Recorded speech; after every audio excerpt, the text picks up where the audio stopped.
Good morning family of God. एक बार फिर से आपका स्वागत है आज के इस मॉर्निंग डिवोशन में। आज का वचन पाया जाता है मत्ती उसका 13 अध्याय उसकी 3 पद से आगे। और उसने उनसे दृष्टांतों में बहुत सी बातें की। एक बोने वाला बीज बोने निकला। बोते समय कुछ बीज मार्ग के किनारे गिरे और पक्षियों ने आकर उन्हें चुग लिया। कुछ बीज पथरीली भूमि पर गिरे और बहुत मिट्टी न मिली और गहरी मिट्टी न मिलने के कारण वे जल्दी उग आए, पर सूरज निकलने से वे जल गए और जड़ न पकड़ने से सूख गए। कुछ बीज झाड़ियों में गिरे और झाड़ियों ने बढ़कर उन्हें दबा डाला। पर कुछ बीज अच्छी भूमि पर गिरे, कोई फल लाए, कोई 100 गुना, कोई 60 गुना, कोई 30 गुना। तो चेले लोग उस दृष्टांत के बारे में पूछते हैं तो यीशु मसीह इस दृष्टांत का अर्थ बताते हैं 19 पद से आगे। जो कोई राज का वचन सुनकर नहीं समझता, जो कुछ उसके मन में बोया गया था, दुष्ट अर्थात शैतान उसको छीन ले जाता है। यह वही है जो मार्ग के किनारे बोया गया था। और जो पथरीली भूमि पर बोया गया था, यह वह है जो वचन सुनकर तुरंत आनंद के साथ मान तो लेता है, पर जड़ न रखने के कारण थोड़े ही दिन का है। जब वचन के कारण क्लेश उपद्रव आते हैं तो तुरंत ठोकर खाता है। जो झाड़ियों में बोया गया है, यह वह है जो वचन को सुनता तो है, पर संसार की चिंता, धन का धोखा वचन को दबा देता है। पर जो अच्छी भूमि में बोया गया है, यह वचन को सुनकर समझता है और फल लाता है, कोई 100 गुना, 60 गुना, कोई 30 गुना। आज हम परमेश्वर के वचन के महत्व के बारे में सीख रहे हैं। आपने देखा परमेश्वर का वचन एक बीज के समान है। यीशु मसीह बता रहे हैं बीज में कोई भी खराबी नहीं है। चारों जगह पर, चारों स्थिति में एक ही बीज डाला गया है। ऐसा नहीं कि झाड़ी के किनारे गिरा हुआ बीज अलग है या पथरीली भूमि पर गिरा बीज अलग है, राह के किनारे गिरा हुआ बीज अलग है। सब एक ही बीज है। पर यहाँ विशेष ध्यान इसलिए दिया जा रहा है ग्रहण करने की क्षमता।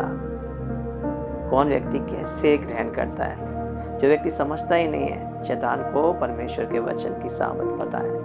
शायद आपको नहीं पता होगा, परंतु शैतान परमेश्वर के वचन के महत्व को और सामत को अच्छी तरह से जानता है, इसलिए वो तुरंत आके छुड़ाना चाहता है। परंतु परमेश्वर का वचन में जीवन है। बाइबल कहती है आदि में वचन था, वचन परमेश्वर के साथ था, वचन ही परमेश्वर था। सब कुछ परमेश्वर के वचन के द्वारा सिरजा गया है। ऐसा कुछ भी नहीं है जो परमेश्वर के वचन के द्वारा बिना सिरजा गया है। फिर कुलुस्सियों 1 अध्याय की 15-16 पद में लिखा हुआ, क्या सब कुछ उसके द्वारा सिरजा गया? क्या देखी, क्या अनदेखी, क्या सरदूत, क्या प्रधानताएं, सब कुछ उसी के द्वारा सिरजा गया है। और वही सब बातों को संभाले रखता है। ना केवल सिरजा गया है पर संभाले भी रखता है। यहाँ पे लिखा वचन ही परमेश्वर था। परमेश्वर किसको बोलते हैं? जो कभी मर नहीं सकता, जो हमेशा बना रहता है, इसके सब कुछ संभव है, क्रिएट करने वाला है। आमीन। ऐसे ही परमेश्वर का वचन कभी मर नहीं सकता, वह अविनाशी है। उसी की तरह सब कुछ सिरजा गया। उत्पत्ति 1 अध्याय में हम देखते हैं जब पृथ्वी बेडोल पड़ी हुई थी, सुनसान थी, कुछ भी नहीं था, परमेश्वर का आत्मा था, वो मंडरा रहा था। कोई भी क्रिएशन जब तक नहीं हुआ, जब तक परमेश्वर का वचन नहीं पहुंचा। क्रिएशन करने के लिए परमेश्वर को बोलना पड़ा, परमेश्वर को वचन देना पड़ा, और जब परमेश्वर का वचन वहां पहुंचा तब क्रिएशन प्रारंभ हुआ है। इसलिए तो परमेश्वर भी अपने वचन को अपने बड़े नाम से अधिक आदर देता है। भजन संहिता 138 के 2 में लिखा है, परमेश्वर ने अपने वचन को अपने बड़े नाम से अधिक आदर दिया है। पर तो कई बार हम परमेश्वर के वचन को आदर नहीं देते जैसा परमेश्वर देता है। हम परमेश्वर के वचन में कई बार मिलावट करते हैं। कई बार हम परमेश्वर के वचन को चिंता के कारण, धन के धोखे के कारण छोड़ देते हैं। कई बार उसको पकड़े नहीं रहते, वो हमें बना ही नहीं रहता। जस्ट इमेजिन, यदि वो बीज जो भूमि के अंदर गया है, उसको फल लाने में कितना समय लगा? यदि गेहूं का बीज है, 4 महीने उसको अंदर रहना है बीज को। मतलब कई बार हमने आज परमेश्वर का वचन सुना है, एक संडे, दूसरे संडे सुना है, तीसरे संडे पूछा जाएगा परमेश्वर का वचन आपके पास है क्या ना? हम बोलोगे नहीं है, मुझे पता ही नहीं है। क्यों? क्योंकि परमेश्वर का वचन आपके अंदर बना हुआ नहीं है। जब परमेश्वर का वचन आपके अंदर बना नहीं है तो कैसे फल लाएगा? आपको पता है बीज में कुछ भी गड़बड़ी नहीं है। ये परमेश्वर का अविनाशी बीज है।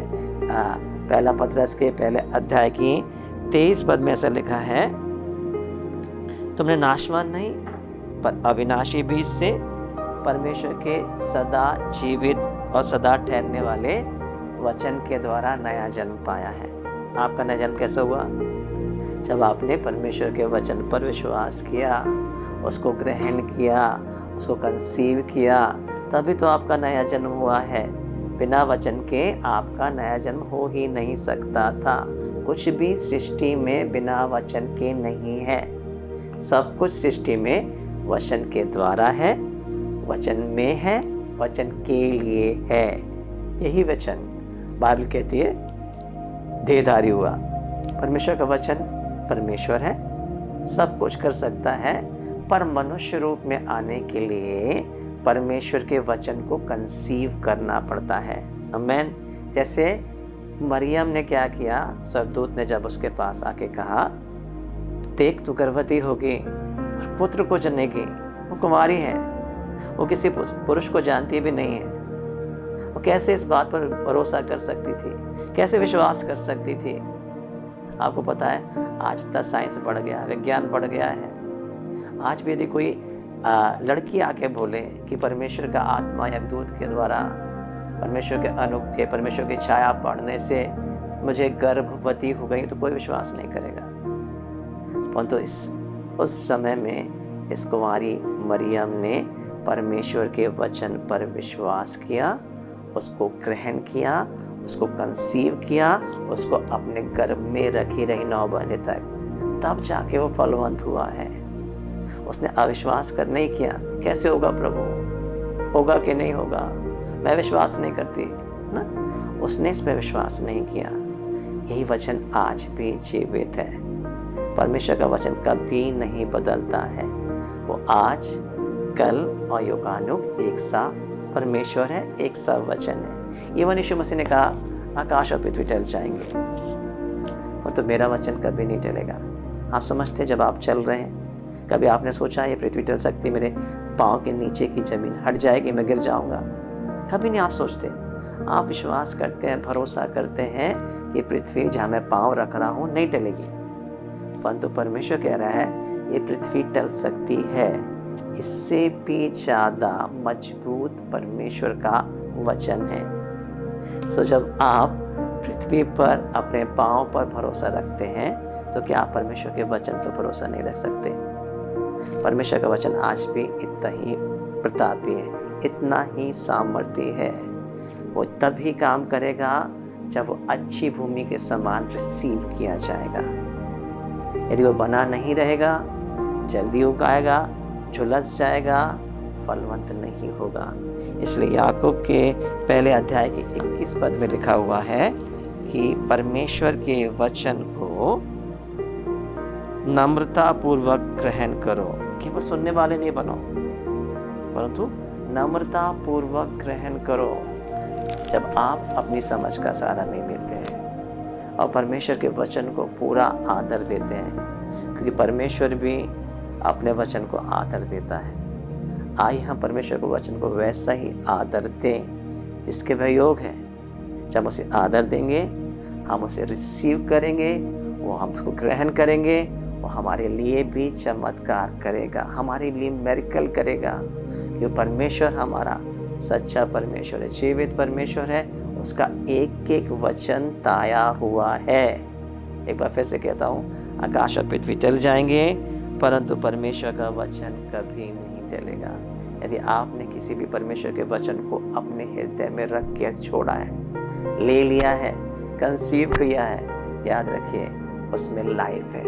परमेश्वर का जो लाइफ है उसमें जीवन है, परमेश्वर का जीवन है, और ये जीवन आपके लिए एक दिन प्रकट होगा, आपके आश्चर्य को लेके, आपके छुटकारे को लेके, आपकी भरपूरी को लेके।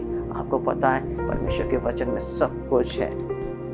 आपके जीवन में जो कुछ भी आपको आवश्यक है, चाहे शारीरिक हो, चाहे मानसिक हो, चाहे आत्मिक हो, चाहे पैसे की बात हो, चाहे नौकरी हो, चाहे शादी की बात हो, कोई भी चीज़ की बात हो, कोई भी आंसर्स को, हर बात का आंसर आपको परमेश्वर के वचन में मिल जाएगा।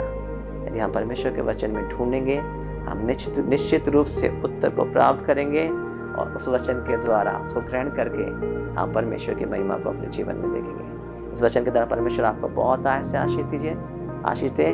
God bless you.